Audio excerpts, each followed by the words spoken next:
आखाती देशामध्ये सुरू असलेल्या युद्धाचा फटका हा वसई विरारमधल्या व्यवसाय आणि उद्योजकावर सुद्धा बसला असल्याचा समोर आलेला आहे. सध्या माझ्यासोबत महापौर अजू पाटील आहेत. तर सर, काय सांगणार, कशा पद्धतीनं याचा फटका बसतोय सध्या ह्या युद्धाचा? युद्धाचा फटका एक तर महापालिकेचं आता पावसाळा जवळ आलेला आहे. काही रोडची डांबराची कामं करणं गरजेचं आहे आणि डांबराच्या किमती वाढायला लागलेल्या आहेत, कारण कुठेतरी तुटवडा येण्याची शक्यता आणि येत चाललेलं आहे.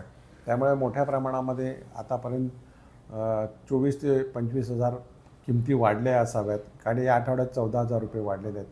त्यामुळे निश्चित त्यांना देखील या महागाईचा सामना करायला लागतो आणि तुटवड्यामुळे ती कामं देखील मोठ्या प्रमाणात स्लो होत चाललेली आहेत.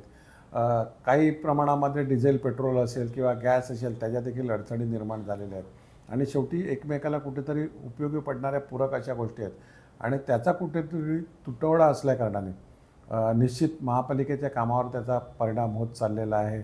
अनेक वसई तालुक्यामध्ये उद्योगधंदे असतील किंवा रोजगार असतील, त्यांना देखील कुठेतरी या गोष्टीमुळे अडचणीमध्ये ते आलेले आहेत आणि बरेच जणं त्यासंबंधी आमच्याशी पालिकेमध्ये येऊन भेटलेले आहेत. त्यांच्या रोजीरोटीचा परिणाम झालेला आहे. उद्योगधंदे काही थोडेसे बंद झाल्या कारणाने त्यांच्यावर अवलंबून असलेल्यांच्या नोकरीचा प्रश्न निर्माण झाला. काल तुम्ही वसईतल्या उद्योजकाशी काल एक बैठक घेतलेली आहे. त्या बैठकीमधल्या नेमक्या तक्रारी काय होत्या? काही उद्योजक येऊन भेटून गेलेले आहेत. त्याआधी देखील भेटलेले आहेत. त्यांना देखील सिलेंडर, कमर्शियल सिलेंडरची अडचण होती. त्याच्यातनं आम्ही मार्ग काढण्याचा प्रयत्न प्रशासनाला घेऊन करत होतो. केंद्र सरकारने देखील मला वाटते देशातील सगळ्या अधिकाऱ्यांची एक बैठक घेतलेली. आमचे अतिरिक्त आयुक्त देखील गेलेले आहेत. काशीच युद्ध म्हणजे परिस्थिती राहिली तर त्याच्यातनं मार्ग काढण्यासाठी काय उपाययोजना करायच्या याबाबत केंद्र सरकार देखील विचार करत आहे, महापालिका देखील विचार करत आहे आणि अशाच गाठीभेटी घेऊन त्याच्यातनं कसं समस्या सोडवता येईल, कशा अडचणीला मात करता येईल, हा प्रयत्न महापालिकेचा म्हणून आमचा आहे. आता प्रामुख्यानं कुठल्या कामांवरती याचा फटका बसतोय आणि त्याचा काय त्रास होऊ शकतो? प्रामुख्याने वसई विरार महापालिकेला म्हणाल तर डांबरीकरण जे आहे हे कुठेतरी थंडावत चाललेलं आहे. त्याच्यानंतर कन्स्ट्रक्शन इंडस्ट्रीतलं कॉन्क्रीटचे किंवा सिमेंटचे भाव थोडेसे वाढायला लागलेले आहेत. तिकडे देखील अडचणी निर्माण झालेल्या आहेत. परंतु मला वाटते ही परिस्थिती लवकरात लवकर सुधारेल, त्याच्यातनं मार्ग निघेल.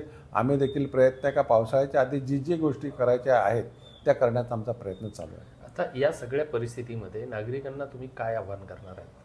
नागरिकांना आव्हान म्हणजे असं आहे का साठा करू नका. साठा केल्याने बऱ्याचशा अडचणी झालेल्या आहेत. डिझेल असेल, पेट्रोल असेल, रॉकेल असेल, सिलेंडर असेल, अशा अनेक गोष्टी आहेत का ज्याचा भीतीपोटी साठा केल्यामुळे मोठी अडचण आता निर्माण झालेली आहे. तर विनंती आहे की कृपया कोणीही असा साठा करू नये. निश्चितच आपण बघितलेलं आहे की युद्ध हे सलग सुरूच आहे. याच्यावरती मार्ग कधी निघेल हा प्रश्न नंतरचा आहे. मात्र सध्या पावसाळ्यापूर्वीचे जे वसई विरार महापालिकेमध्ये जे महत्त्वाची कामं आहेत, जे रोड असतील, पॅचवर्क असतील, नालेसफाई असेल, डांबरीकरण असेल, याचा मात्र कुठेतरी फटका बसलेला आहे. वसई विरारमधल्या अनेक जे उद्योजक आहेत त्यांनी महापौराची बैठक घेऊन त्यांनी त्यांच्या समस्यासुद्धा महापौरांकडे मांडलेल्या आहेत.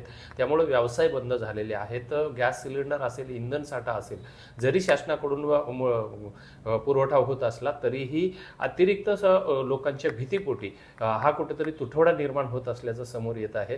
त्यामुळं या ठिकाणचा जो छोटा व्यावसायिक, मोठा व्यावसायिक यालाही याचा फटका बसत असताना पाहायला मिळत आहे. विजय गायकवाड, TV9 मराठी, वसई.